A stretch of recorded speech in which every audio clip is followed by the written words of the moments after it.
سوال یکم این است چرا خداوند کمپیر و موسفیدا رو داخل جنت نمیگردونه؟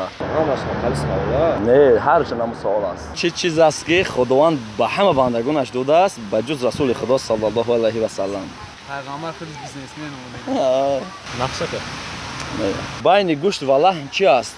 تاکیه خلو این تایشیدگی نمی فروست غنا بخوره. سلام علیکم.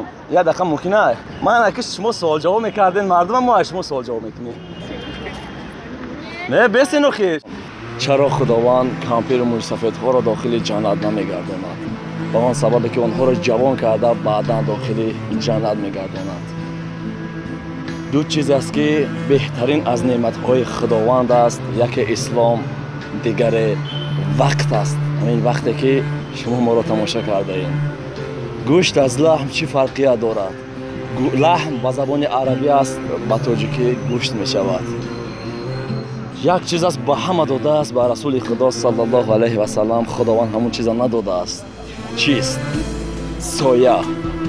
سایه‌ای که ما را می‌بینین همین چیزا به همه داده است و رسول الله صلی الله علیه و سلم سایه نداشتند.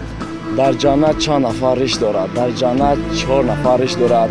یکی حضرت آدم، دوم حضرت نوح و سوم حضرت ابراهیم، چهارم حضرت محمد صلی الله علیه و سلم.